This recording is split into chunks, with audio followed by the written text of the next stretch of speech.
Frankie now brings Crystal Ocean down the centre. Crystal Ocean in front, passing the furlong.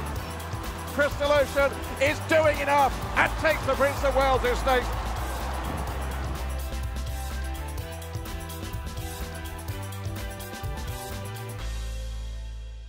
Well, mechanics and maturity are the power points for Crystal Ocean in the King George. And this is a horse who was developed right through his career, and a different horse now from when he tackled the King George last year as the 6-4 favourite.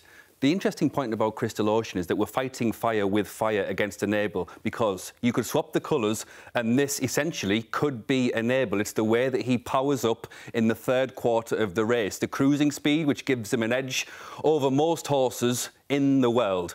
So Crystal Ocean on this occasion, look at this burst which takes him ahead of the field in last year's King George. And the question from this point forward is, why was he defeated? Defeated by Poet's Word, his stablemate, having made a rush to the front. Well, I think we can find the answer in two elements. Number one is that Crystal Ocean at this stage was a 4-year-old, not yet the fully formed, fully developed animal he is now.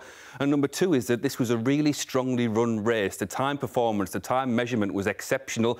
And because Crystal Ocean pushed into that pace at the point he did, it left him in some ways vulnerable to the late surge of Poet's Word. But also, look at the distance that the first two are clear of Coronet in third. This year, a Group 1 winner over in France. So whichever way you cut it, that was one of the performances of last year, even in finishing second.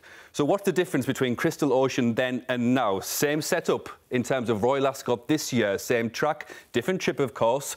But look at the style. He's in that second wave again. Another possible impression of Enable with Magical, who we'll come to in a second, a direct line to Enable, and Volgeist in the red, who's also coming to the King George in third. And here is that familiar by now power play by Crystal Ocean in that third quarter of the race into the home straight.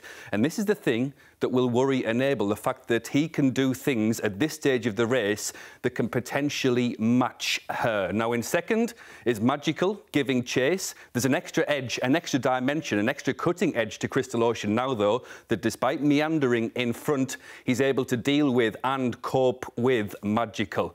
And when we talk about ratings, it's significant that Crystal Ocean officially has a higher rating than Enable coming into the King George.